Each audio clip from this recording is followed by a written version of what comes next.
Halo, apa kabar pemirsa? Senang sekali kami dapat hadir dengan berbagai informasi serta topik hangat yang diperbincangkan di Nusantara karena Anda sedang menyaksikan Kabar Nusantara.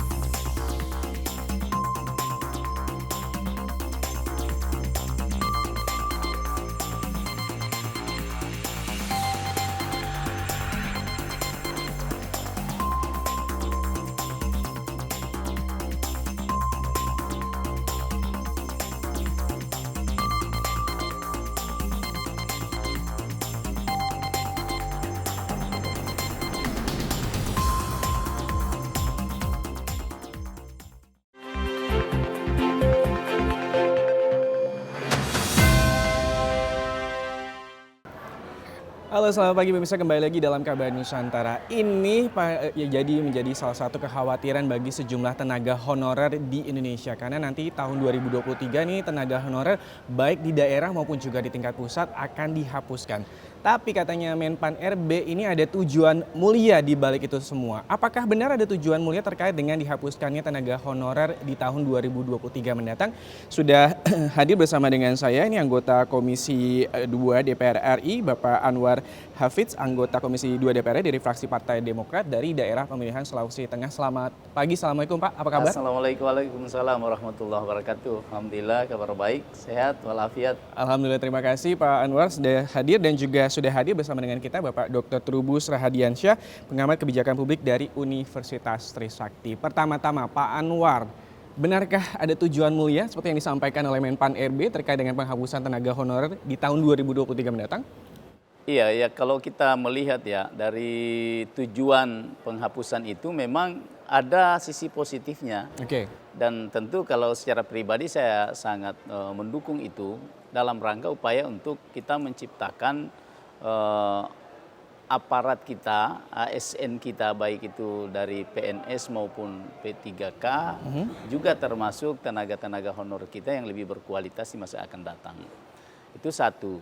Tapi tentu kebijakan ini pasti ada kontroversi. Betul. Kenapa kontroversi? Karena ada bengkalai sebetulnya yang tertinggal dari proses itu. Kalau tidak ada bengkalai, saya kira ini sesuatu kebijakan menurut saya yang perlu kita dukung di masa-masa yang akan datang. Tapi kembali lagi bahwa kebijakan ini sebenarnya mengabaikan bengkalai yang belum terselesaikan. Di situ sebenarnya problemnya kalau menurut saya. Oke, jadi ada sisi positifnya, tapi juga ini meninggalkan sejumlah kontroversial seperti itu. Kalau Pak Trubus sendiri melihat, ini kan sebenarnya permasalahan dari tenaga honorer kan bukan kali pertama. Ini permasalahan klasik yang ada di tanah air seperti itu. Tapi kalau misalnya nanti benar-benar 2023 tenaga honorer akan dihapus baik tingkat daerah dan juga pusat, bagaimana nasib mereka nih para tenaga honorer? Iya, menurut saya nasib tenaga honorer ini jadi harus ada kebijakan khusus, Mas. Ya, afirmasi yang sudah dikeluarkan pemerintah kan hanya untuk guru dan nakes. Tenaga kesehatan. Maksud saya harusnya meluas semuanya, termasuk tenaga tenaga administrasi, kemudian teknisi, termasuk bidang lain seperti Satpol PP, semuanya itu harusnya diangkat sebagai PNS dulu. Kan bisa dimasukkan dalam kategori P3K karena ASN itu kan ada dua jenis dalam Undang-Undang Nomor 5 itu kan. Jadi harusnya dia dimasukkan dulu di PP3K. Nah, dalam P3K itu pegawai pemerintah dengan perjanjian kerja itu artinya yang bersangkutan bekerja dalam masa pengawasan. Kalau misalnya nanti memang tidak dibutuhkan ya tinggal tidak usah diperpanjang kan sebenarnya seperti itu. Tetapi itu sudah memberikan solusi. Tetapi yang terjadi yang malah justru pemerintah itu mengafirmasi hanya untuk guru dan nakes. Tenaga yang lain mereka disuruh tes CPNS, TAS. Nah, bagi yang tidak lulus tes, lah ini jadi masalah. Kalau lulus oke, kita tampung di ini. Yang tidak lulus gimana? Sementara mereka bekerja itu ada yang lebih dari 2015 yang mau tahunan malahan gitu. Lah ini kan harusnya ada kebijakan tersendiri. Jadi menurut saya ini memang satu konteks bahwa akan diputus 2023 ini kan hanya mendasarkan pada PP 49 itu. PP 49 itu kan November 28 November 2018. Karena itu kan 5 tahunnya adalah 2003. Tetapi ini kan sebenarnya rentang waktu di mana pemerintah memang harusnya pemerintah pusat dan pemerintah daerah berkolaborasi untuk membenahi. Artinya mereka-mereka yang ditampung ini adalah mereka punya profesional. Tetapi persoalan kan selama ini tenaga honorer ini adalah tenaga yang kebanyakan kebawaan dari partai, bukan partai, malah kepala daerah pemenang pemilu. Nah, itu banyak kan membawa mengusung itu. Jadi akhirnya orang-orang yang tidak profesional masuk di situ. Tetapi sebenarnya tidak jadi masalah sepanjang mereka kan bekerja, kan memiliki kapasitas, toh mereka bisa belajar. Nah, di sinilah kemudian pemerintah mengeluarkan kebijakan.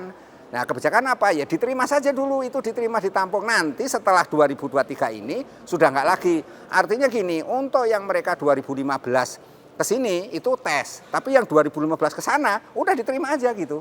Itu masukkan di P3K itu. Enggak, kalau misalnya mereka bisa mampu di PNS, why not masukkan di PNS. Tapi kalau misalnya dia nggak mampu, mampunya hanya P3K, passing grade-nya diturunkan. Karena pengalaman 2021 kemarin banyak yang gugur karena CPA ini passing grade-nya itu terlalu tinggi, jadi dia gagal. Nah, sekarang harus pemerintah ngatur aja, itu dibebaskan saja, cek background saja kayak di guru dan nakes. Oke, Pak Anwar, kalau misalnya kita melihat ini kan ada sejumlah rencananya dari Menpan RB, harus tadi Pak Trubus juga sampaikan tes CPNS. Kalau misalnya juga ini kan ada juga puluhan ribu juga tenaga honorer yang sudah mengabdi berpuluh-puluh tahun. Kalau dari Komisi 2 sendiri sejauh ini apa yang sudah didorong dalam hal ini? Pak Anwar sendiri juga melihat misalnya di dapil Bapak juga kan pasti ada sejumlah tenaga honorer yang sudah. Ya, yang pertama Mas, saya ini adalah salah satu pelaku sebetulnya.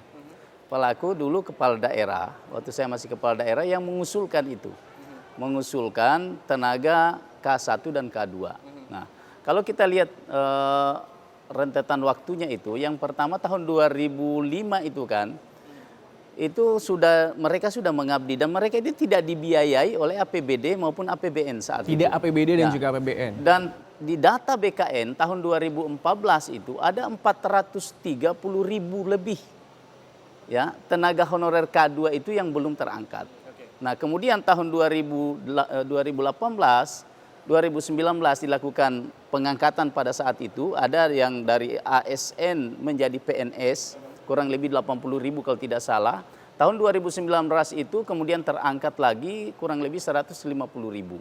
Tersisa hari ini ada kurang lebih sekitar 210.000 tenaga K2 itu. Nah, dari 210.000 inilah yang jadi problem karena ini belum terselesaikan. Sementara pemerintah sudah mengambil kebijakan untuk menghapus tenaga honorer. Harusnya kalau kami sedang memperjuangkan agar yang 210.000 ini saya sepakat dengan beliau, ini harus ada afirmasi. Afirmasi katakanlah misalnya, oke, mereka kalau kita afirmasi luar biasa berarti mereka harus langsung diangkat menjadi PNS atau P3K. Nah, selama ini yang jadi problem, guru dan kesehatan itu sudah diberi ruang yang sangat besar dan sehingga penerimaannya sudah cukup. Yang jadi problem itu adalah tenaga administrasi dan polisi pamung praja yang ada di daerah. Polisi pamung praja itu lebih rumit lagi karena mereka ini tidak masuk di dalam kategori ASN sehingga mereka tidak bisa masuk di dalam PNS ataupun di dalam P3K. Nah, inilah yang dibutuhkan kearifan. Kenapa? Seperti saya selalu bahasakan, ini soal keadilan sebetulnya. Keadilan negara kepada mereka. Karena sudah ada teman-teman mereka sudah diangkat menjadi menjadi PNS atau P3K, sementara mereka tidak. Nah, ini keadilan, dibutuhkan keadilan pemerintah. Yang kedua soal Pol PP. Pol PP ini kalau mau kita melakukan afirmasi, maka salah satunya itu revisi undang-undang tentang ASN. Itu harus dilakukan karena mereka ini kategorinya tidak jelas. Nah, yang ketiga, para polisi pamung praja ini harus ada kebijakan. Saya bicara dengan beberapa kepala daerah, polisi pamung praja itu bisa ditangani oleh daerah, tapi dengan ketentuan harus ada petunjuk dari pusat, mereka ini masuk dalam kategori apa nih? Oke. Soal pembiayaan misalnya, itu juga sangat penting, pemerintah pusat harus jelas memberi. Nah, kemudian di dalam surat edaran Menpan itu kan sudah disebutkan bahwa sampai tahun 2023, pemerintah daerah dan juga pemerintah pusat itu harus melakukan pemetaan. Nah, ini belum dilakukan nih. Sehingga banyak kepala daerah sekarang yang juga bingung. Ada yang sudah begitu terima bahwa harus dihapus, maka serta merta langsung dirumahkan ini tenaga honorer. Ini kan sangat tidak adil. Nah, oleh karena itu tentu pemerintah harus adil di sini, harus lebih arif, bijaksana. Bagaimana nasib yang 210 orang itu, termasuk polisi Pampraj? Arif dan bijaksana seperti apa kebijakan yang harus dikeluarkan oleh pemerintah dalam hal ini? Karena ini mengingat tahun depan sudah rencana akan dihapuskan tenaga honorer di November 2023. Pemirsa, sesaat lagi tetap saksikan Kabar Nusantara.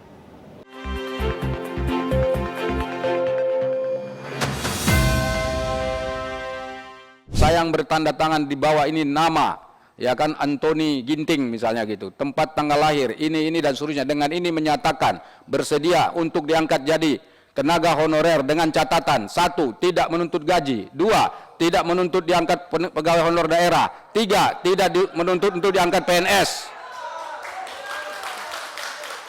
Itu betul kan? Dan itu terjadi di seluruh Indonesia, Bapak Ibu. Mana ada perjanjian kerja seperti itu? Tidak menuntut gaji. Ini saja udah melanggar hak asasi manusia. Orang dipekerjakan tidak menuntut gaji. Yang kedua, tidak menuntut diangkat jadi honor daerah. Berarti mau ngapain dia kerja di situ? Honor apa dia di situ? Siapa yang mempekerjakannya? Kan nggak jelas. Yang ketiga, tidak menuntut jadi pegawai negeri. Ini sudah melanggar semua ini. Kenapa? Ini kan menuntut pegawai negeri ini. Berarti kan melanggar. Nah, berarti yang seperti ini, Bapak Ibu Saudara, ini harus dicatat oleh teman-teman. Kembali lagi dalam Kabar Nusantara, masih bersama dengan Subki Abdul, masih membahas ini terkait dengan bagaimana nasib para tenaga honorer di tahun 2023 yang nasibnya ini akan dihapuskan oleh pemerintah. Pak Trubus, kalau misalnya tadi juga Bapak sudah sempat memberikan sejumlah terkait dengan bagaimana kebijakan-kebijakan seharusnya diberikan oleh pemerintah. Salah satu kebijakan yang mungkin ini juga menjadi masih kontroversial adalah nantinya tenaga honorer akan dialihdayakan ke outsourcing. Bagaimana menurut pandangan dari Pak Trubus itu sendiri? Iya, menurut saya outsourcing ini bukan solusi, itu beda ranah atau beda domain ya. Jadi kalau misalnya mau di outsourcing, ini kan tenaga honorer ini belum tentu diterima di outsourcing, kan satu institusi sendiri, dia suatu organisasi sendiri, taruhlah dia perusahaan sendiri gitu ya. Perusahaan sendiri. Apakah dia mau menerima dari tenaga honorer, belum tentu dengan alasan mereka sudah tua, mereka sudah nggak produktif lagi atau apa, kan dia alasannya bisa saja, dan mereka lebih murah mencari orang yang masih fresh graduate atau apa, kan lebih suka itu. Yang kedua adalah tidak semua daerah ada outsourcing sesuai dengan kebutuhan di daerah itu. Itu jadi masalah sendiri. Artinya apa? Untuk mengadakan outsourcing ini kan ada proses tersendiri. Tidak ujuk-ujuk tiba-tiba langsung bisa kita outsourcing saja. Nah, ini kan sebuah hal yang berbeda. Meskipun pemerintah berdalih bahwa dengan outsourcing itu untuk memecahkan persoalan banyaknya tenaga honorer yang tidak memperoleh take home pay yang memadai. Itu persoalan kan di bawah UMR, ada yang take home pay-nya nggak jelas, ada yang nggak dibayar segala. Itu memang itu hal yang kita apresiasi, di mana pemerintah akhirnya nge-cut itu gitu. Tetapi persoalannya kemudian ketika di-cut itu harusnya pemerintah memikirkan bagaimana solusi yang paling strategis, tidak tiba-tiba hanya persoalan di kesejahteraan, persoalan di outsourcing atau persoalan di dalam hak-hak dan kewajibannya, tapi lebih dari itu adalah bagaimana wibawa negara. Kan ini soal public trust kan. Jadi negara itu punya kapasitas, negara punya kemampuan untuk itu semuanya, maka yang namanya tenaga honorer harus tetap saja diangkat dulu. Nanti yang berikutnya nggak apa-apa, nanti yang berikutnya setelah 2033 atau 2024 ini diundur aja. Menurut saya ini ditinjau ulang aja dulu. Jadi ditinjau dulu selama 2 tahun lagi, misalnya taruhlah 2024 lah misalnya gitu ya. Nah, itu sudah ada persiapan. Kalau ini misalnya 2003 ujuk-ujuk diputus, nggak bisa tiba-tiba diputus, terjadi situasi daerah, terjadi kebingungan. Karena daerah selama ini yang namanya tenaga honorer itu menjadi tulang punggung. Kalau itu misalnya diadakan, lumpuh pelayanan publik bisa lumpuh di daerah itu. Jadi kan saya lihat beberapa daerah pusing. Kalau soal anggaran, tidak ada masalah, daerah sudah punya cara sendiri-sendiri untuk memberikan solusinya seperti apa. Artinya di situ ada inovasi, ada kebijakan, ada namanya kreativitas dari kepala daerah untuk membiayai mengenai tenaga honorer itu sendiri. Setuju Pak Anwar bahwa outsourcing atau pengalihan daya ke pihak ketiga ini bukan solusi untuk akhirnya bisa mengalihkan para tenaga honorer ini? Ya, seperti yang saya sampaikan di awal bahwa sebenarnya ada 2 persoalan nih. Persoalan yang harus diselesaikan oleh pemerintah adalah menyelesaikan tenaga honorer yang sudah mengabdi puluhan tahun itu.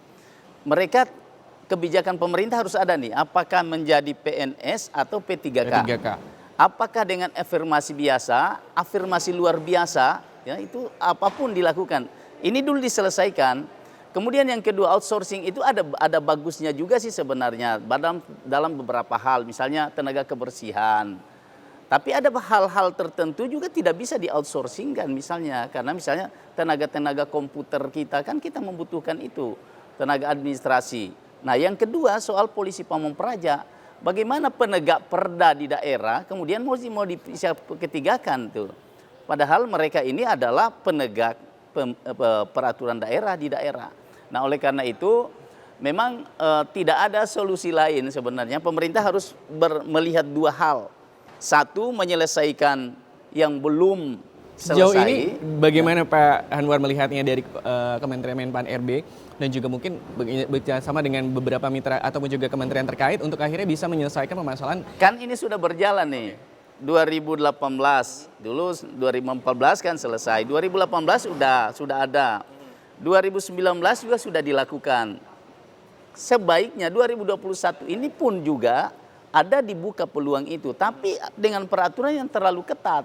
Contoh misalnya, setiap orang yang akan ikut dalam seleksi P3K itu ada surat edaran Menpan RB bahwa harus memiliki surat keahlian. Nah, surat keahlian itu kan tidak semua dimiliki. Ya, satu misalnya. Nah, yang kedua misalnya polisi Pamong Praja. Sebenarnya kalau dikasih afirmasi satu, misalnya soal umur, itu kan harus diperhitungkan juga. Ya. Diberi afirmasi lah kalau ini kita mau menyelesaikan persoalan. Tetap seleksinya dilakukan P3K katakanlah melalui pintu itu, tapi ada afirmasi yang harus diberikan kepada mereka soal umur, kemudian keahlian tertentu. Kemudian kalau Pol PP itu kan gampang sekali sebetulnya. Pol PP itu dikasih syarat saja bahwa pernah diklat Pol PP. Itu tidak semua orang di luar itu bisa masuk. Kemudian passing grade-nya dikasih turun, itu juga solusi. Nah, yang ketiga yang jadi problem hari ini, katakanlah daerah mau membuka formasi itu. Tapi kemudian setelah dibuka, maka itu akan menerima secara umum. Contoh saya temukan baru-baru ini di daerah saya. Dibuka ada 80 formasi di situ. Tapi yang lulus cuma 1 orang. Karena tingginya standar yang digunakan. Nah, kalau mau diselesaikan persoalan ini, maunya pemerintah menurunkan itu. Memberi afirmasi khusus sehingga 210.000 ini selesai. 210.000 ini sudah termasuk Pol PP kalau yang saya tahu. Oke. Jadi ini kalau bisa nih apa yang sudah dilakukan sebelumnya di tahun-tahun sebelumnya juga dilakukan di tahun 2021. Harus dilanjutkan. Harus dilanjutkan. Ya, 2018, 2019. Tapi Pak Anwar melihat sejauh ini apakah ada tanda-tanda akan melakukan itu pemerintah? Jangan dijawab ya, sekarang. Kita berharap kan sampai 2023 ini. Ini kan kemarin signal sampai 2023. Berarti kita berharap 2022 setahun lagi ini pemerintah akan melakukan kebijakan yang luar biasa. Sehingga ini bisa menjadi legacy juga sebetulnya bagi pemerintah yang ada sekarang bahwa di akhir masa jabatan Pak Presiden berhasil menyelesaikan persoalan yang bertahun-tahun 210.000 orang terangkat. Ini luar biasa buat Bapak Presiden. Ya, apakah akan meninggalkan legacy yang cukup baik bagi tenaga honorer atau tidak, kita tunggu nanti bagaimana. Tapi jangan kemana-mana, bisa tetap saksikan dalam Kabun Nusantara.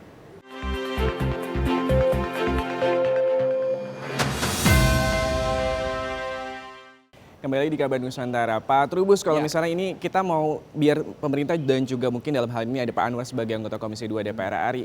Sebenarnya apa yang bisa diberikan oleh dalam hal ini Pak Trubus untuk akhirnya bisa ada solusi-solusi terbaik untuk akhirnya bisa bagaimana. Ini kan kalau misalnya dibilang kalau bisa jangan keputusannya jangan terburu-buru ataupun juga ini pastinya harus ada legacy yang baik nih di peninggalan dari Presiden Joko Widodo di masa akhir jabatannya 2024 nanti.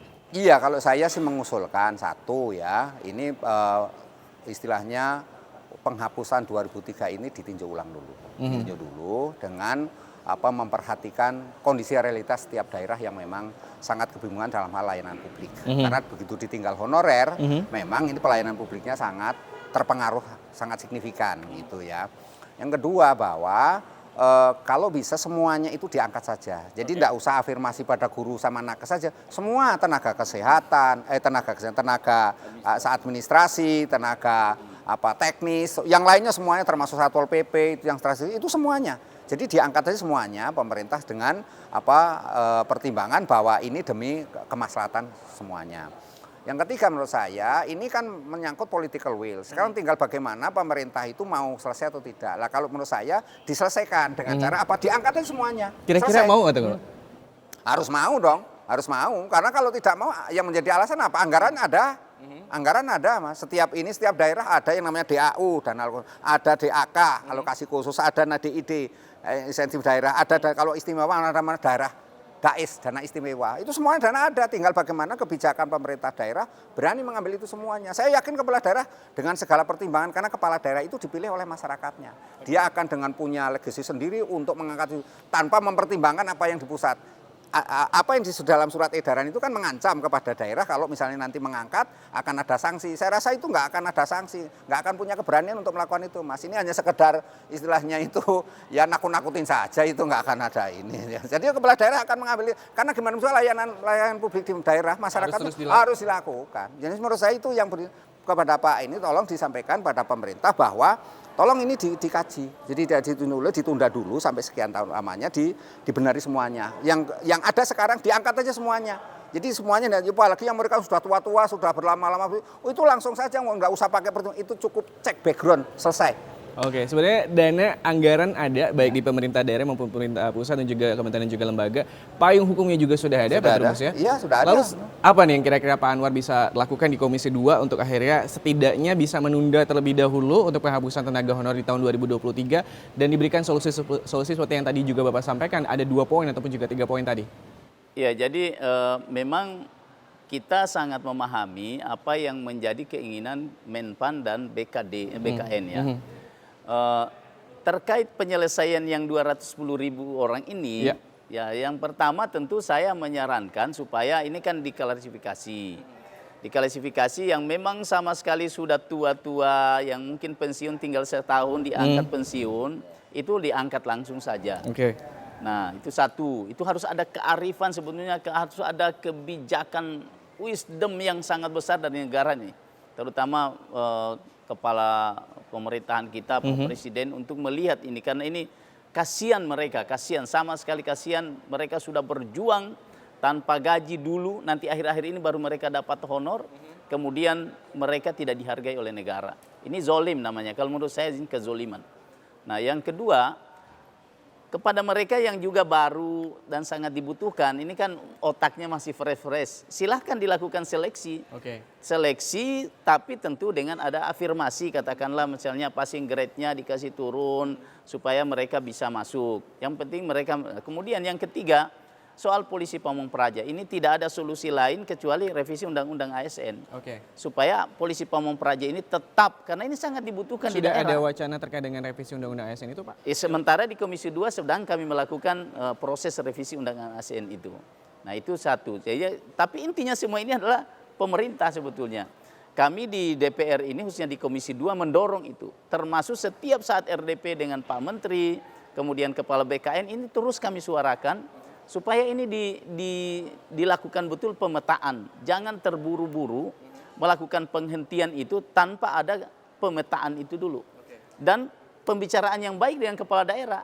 Karena yang menjadi resiko ini kepala-kepala daerah. Ketika instruksi semua dihapus, diberhentikan, ini gejolak pasti terjadi di daerah. Ya, oleh karena itu harus ada kerjasama pemetaan yang baik dulu, kemudian di mana dilihat yang memang masih bisa, karena ini juga banyak yang sudah tidak aktif, banyak yang sudah meninggal dari 210.000 itu, banyak yang sudah keluar, sudah bekerja di tempat lain. Nah ini harus dilakukan pemetaan kembali, dan mereka yang masih bekerja itulah yang kita harus lakukan afirmasi dengan pengangkatan langsung. Kalau saya sering menyebut, Pak, itu afirmasi luar biasa. Ya afirmasi biasa itu yang dilakukan tetap seleksi, tapi ada pengecualian tertentu. Nah kemudian yang paling penting itu polisi pamong praja. Itu polisi pamong praja, ini jujur saja ini sangat dibutuhkan di daerah. Itulah harapan daerah dalam penegakan perda retribusi itu dari polisi pamong praja. Kalau polisi pamong praja berhenti, tidak ada lagi polisi pamong praja, itu pasti akan berpengaruh pada PAD daerah.